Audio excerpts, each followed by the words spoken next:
47 po. 47. Tapos, nasa Maynila ka po ngayon.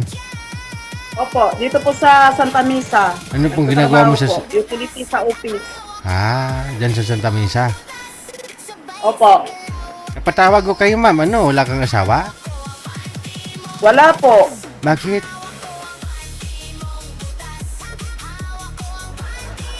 Ba't ho kayo walang asawa? Niwanan po tayo na liwanag eh. Ano daw? Sa kabilang bahay po. Yun lang. Kasi ho, hindi mo inayos yung ilaw ninyo sa bahay nyo. Madilim. Ayaw nyo siguro. Dapat yung... Naghanap po na mas maganda at saka mas bata, DJ. Yun lang, no? Dapat to kasi yung bakuran ninyo sa bahay ninyo, lagi mong linisan, walang mga talahib, walang mga damo-damo, ganun. Para pagdating ni mister mo galing trabaho, pag sinilip niya, pagdating niya sa bahay nyo, no, maayos naman ho, magandang mudo nun pag makita niyang malinis ang bahay ninyo. Walang mga damo-damo. Malinis naman ang bahay namin, DJ ah. Malinis naman. Oh. Lagi mo naman natitriman yung mga damo doon? Opo.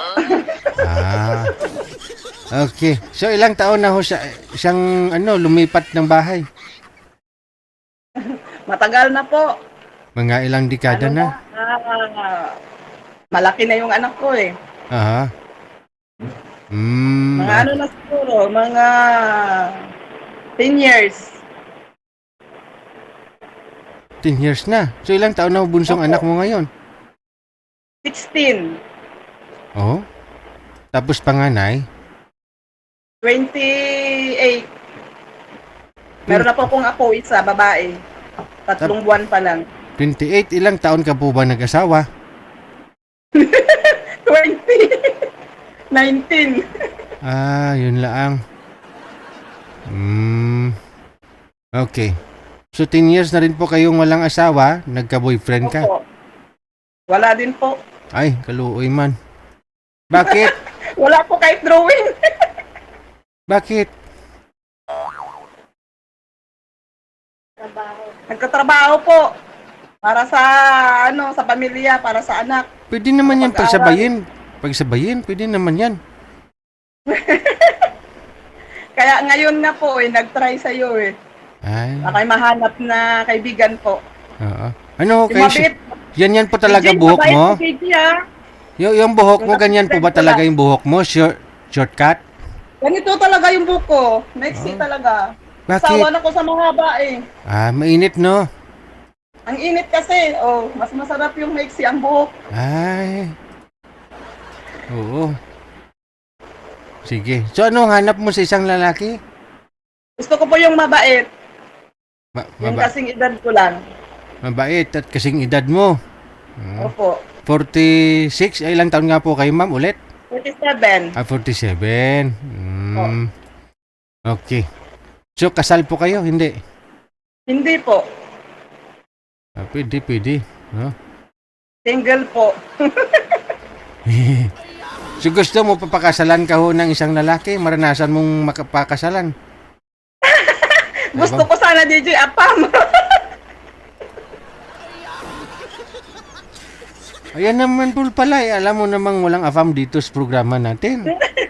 Taga Pampanga lang meron. Ay di wow si DJ. Ayaw mo sa taga Pampanga?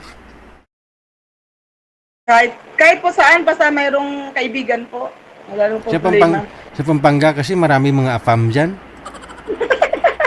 Oo. Maraming Koreano doon. Gusto mo Koreano? Ay di wow. Oo nga. Sabi mo kanina, gusto mo afam.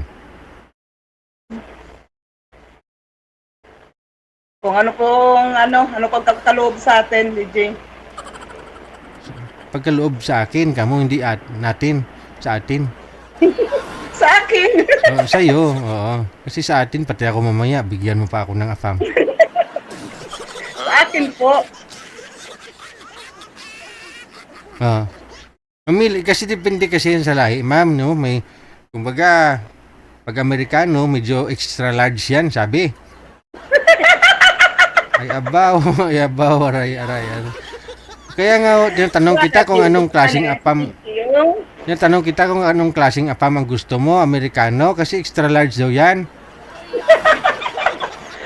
DJ, pwede medium lang. Ay di, mga ano lang, mga Koreano lang, ganon.